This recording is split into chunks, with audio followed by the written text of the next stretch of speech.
creía que con la llegada de él se podían cambiar la situación que estaba pasando el club y así fue, no solo en lo deportivo, sino en todo. Nadie había visto lo que hacía Ronaldinho en el Camp Nou, más allá de los títulos que se ganaran o no. Siempre ha sido una persona alegre, ¿no? Divertida, siempre estaba saliendo, siempre estaba contento. Nació con el destino tatuado en los pies. Desde antes de tocar un balón, ya era diferente. Ronaldinho no solo estaba hecho para jugar al fútbol, él vino a reinventarlo. Su historia no empieza en una cancha, sino en una tragedia. En Porto Alegre, Brasil, el 21 de marzo de 1980, nació Ronaldo de Assis Moreira, en el seno de una familia donde el fútbol era tan natural como respirar. Su padre João y su hermano, Roberto, también habían sido jugadores. Pero la vida, implacable, lo marcaría demasiado pronto. Una piscina, una celebración y, de repente, la muerte. Su padre falleció ahogado justo el día del cumpleaños de Roberto, el hermano que había sido su ejemplo. El niño que luego conocería el mundo como Ronaldinho tenía solo 8 años cuando su mundo se quebró. No hubo tiempo para entender. No hubo consuelo. Solo vacío. Años después, ya convertido en estrella, escribiría una carta a ese niño roto que fue. Una carta desgarradora. Papá murió, le decía a su versión infantil. Pero no para entristecerlo, sino para recordarle algo, que el fútbol era libertad.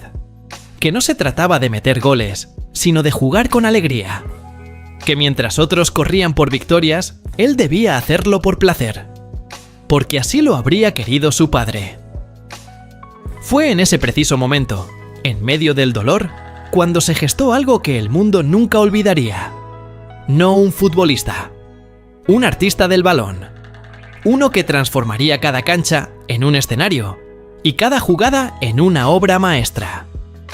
El niño que había perdido a su padre decidió que si algo le quedaba en la vida, era el balón. Y con él empezó a sanar. A los 10 años, su relación con la pelota ya no era normal. Era magnética. Un vínculo casi espiritual. No era solo habilidad, era arte en movimiento. En su barrio, todos lo sabían. Ronaldinho no dominaba el balón.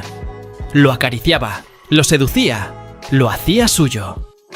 El apodo de Ronaldinho Gaúcho llegó solo. Provenía del sur de Brasil, tierra de ganaderos conocida como la región de los gauchos.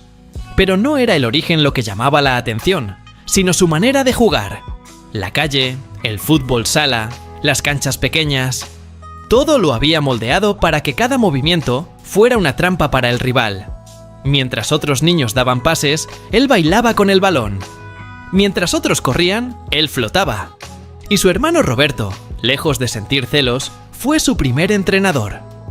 Apenas salía de sus entrenamientos profesionales, se encargaba de pulir al pequeño prodigio que tenía en casa. El fútbol sala le dio algo que marcaría su estilo para siempre: el dominio del espacio reducido. Aprendió a esquivar, a girar, a sorprender. Jugaba como si el tiempo pasara más lento para él. A los 13 años ya era una joya. A los 17 debutó con el Grêmio de Porto Alegre, el club donde también jugó su hermano. Y desde su primer partido con el primer equipo, el país entero empezó a hablar de él. Los directivos de otros clubes lo sabían. Algo enorme estaban haciendo. Pero lo que no imaginaban es que estaban ante un fenómeno que no se repetiría. Su magia ya no podía ocultarse. Brasil había parido a una criatura distinta. Ronaldinho no era promesa. Era una realidad peligrosa para cualquier defensor que osara plantarse frente a él. Su primera gran vitrina internacional llegó en el Mundial Sub-17 de Egipto, en 1997. Vestido de amarillo, con la sonrisa de un niño y el balón como extensión de su alma, arrasó. No solo fue campeón, también fue el máximo goleador del torneo. En cada partido, parecía que jugaba en su patio. Burlaba, amagaba, hacía túneles y rabonas sin pedir permiso. Los estadios reventaban de euforia y asombro. Ya no era solo Brasil quien hablaba de él, el mundo había tomado nota, pero esto era solo el principio. En 1999, apenas 2 años después, fue convocado por la selección absoluta de Brasil para disputar la Copa América. En el vestuario lo esperaba el ídolo del momento, Ronaldo Nazário, el fenómeno. Pocos creían que un chico de apenas 19 años pudiera robar cámaras al lado de un monstruo consagrado. Pero Ronaldinho no solo brilló, lo superó. Fue elegido el mejor jugador del torneo. Y muchos aseguran que ese título lo ganó gracias a un gol imposible que le marcó a Venezuela. Un remate mágico, con regates al borde del ridículo y una definición que parecía de videojuego. Está un poco más atrás. Olha só o lençol, que beleza! ¡Gol! Tras ese gol, levantó los brazos al cielo y se lo dedicó a su padre. Su gesto, humilde pero lleno de peso, conmovió a todo un país. No era arrogancia, era mensaje. Jugar bonito no era un lujo, era una misión. Y Europa, hambrienta de joyas sudamericanas, ya afilaba los dientes. Ronaldinho estaba a punto de cruzar el océano. El salto a Europa no tardó en llegar. El primero en apostar por su talento fue el Paris Saint-Germain. El club francés fichó al brasileño, esperando moldear a una estrella. Pero pronto descubrirían que Ronaldinho no era moldeable. Él no venía a adaptarse al juego europeo, venía a imponer el suyo. En su primera temporada, alternó entre el banquillo y la titularidad. Aún así, dejó su marca con 13 goles. Cada tanto que marcaba, no era simplemente un número más en la estadística. Era un espectáculo. Sombreros, bicicletas, caños, asistencias sin mirar. No necesitaba ser constante, bastaba con un destello para enmudecer el estadio. Pero el verdadero punto de inflexión llegaría en 2002. Año de Mundial, Corea-Japón. Ronaldinho fue convocado para formar parte de un tridente histórico junto a Rivaldo y Ronaldo Nazário. Lo que vino después quedó grabado para siempre. En cuartos de final contra Inglaterra, cuando el partido estaba en vilo, el brasileño desafió la lógica. Cobró un tiro libre desde una distancia absurda. Todos esperaban un centro. Él mandó la pelota directamente al ángulo, dejando inmóvil al arquero David Seaman. Gol, magia, locura. El mundo se rindió. Ese fue el momento en que su nombre se volvió eterno. Brasil fue campeón. Ronaldinho, consagrado. Pero mientras celebraba con la bandera en el pecho, otra tormenta se avecinaba. La relación con el PSG se rompía. Las restricciones del club, los roces con el cuerpo técnico y su sed de libertad lo impulsaron a buscar un nuevo destino. Quería un equipo donde pudiera ser él mismo, donde nadie le pusiera cadenas.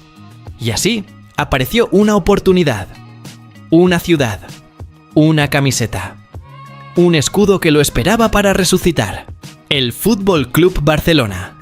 Llegó al Fútbol Club Barcelona en medio del caos. El club estaba hundido, deportiva y emocionalmente.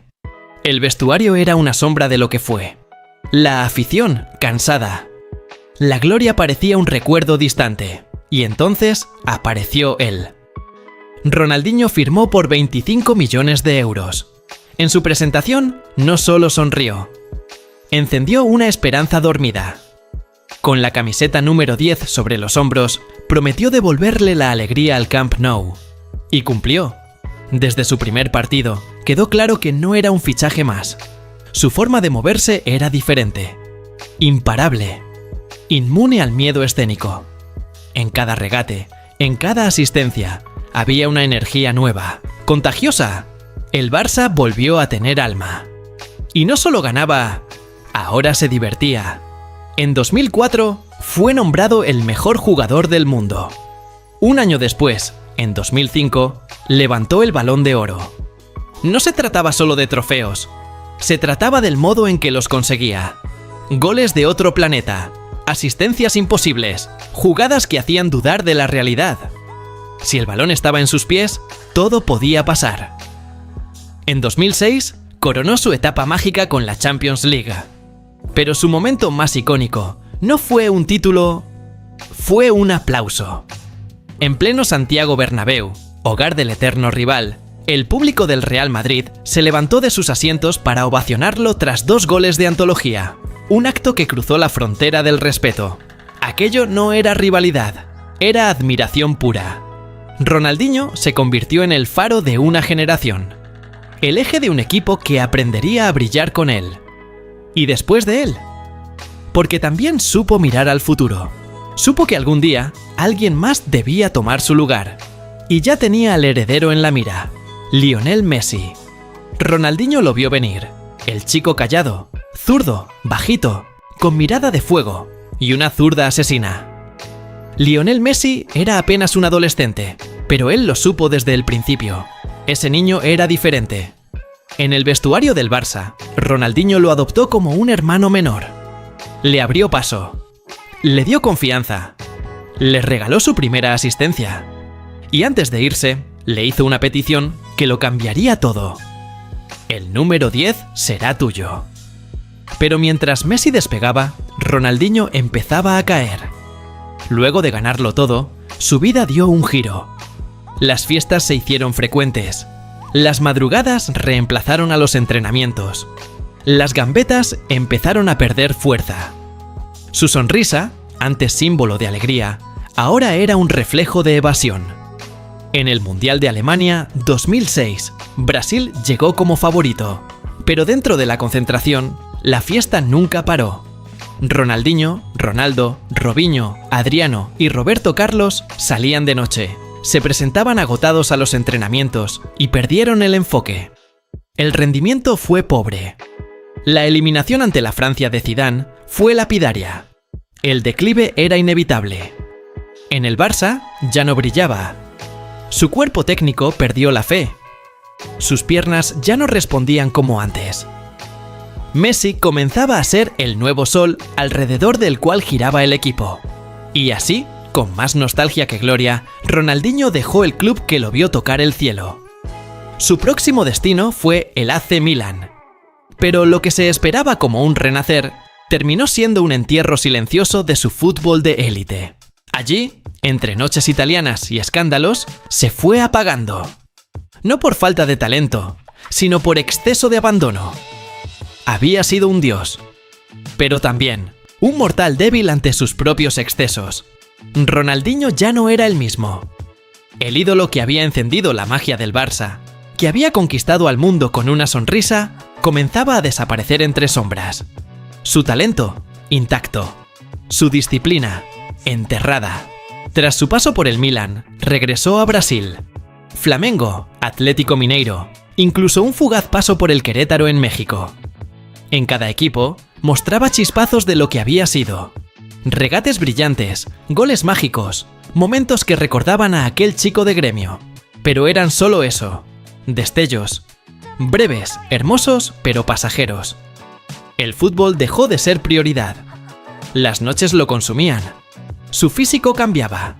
Y su sonrisa, ahora más forzada, parecía buscar lo que alguna vez lo definió: el amor por el juego. En 2018, lo inevitable sucedió. Anunció su retiro. Y con él cerró una era. Pero su historia no terminó allí. Años después, volvería a los titulares. Esta vez, no por un gol, sino por una celda. Fue arrestado en Paraguay por ingresar con documentación falsa. Pasó semanas en prisión. Incluso allí, con las paredes cerrándose a su alrededor, no dejó de sonreír. Jugó al fútbol con otros reclusos. Hizo magia con un balón de trapo, porque incluso cuando tocó fondo, su esencia no murió. Hoy, su vida gira en torno a negocios, moda y eventos. Es embajador del Mundial 2026, figura pública y empresario. Posee un club de fútbol en Estados Unidos, y aunque ya no pisa la cancha como antes, su legado sigue jugando. Porque Ronaldinho no fue solo un futbolista. Fue un recordatorio de que el juego se hizo para ser amado, que cada regate podía ser una obra de arte, que el juego bonito no era una técnica, era una forma de vivir. Y por eso jamás habrá otro igual.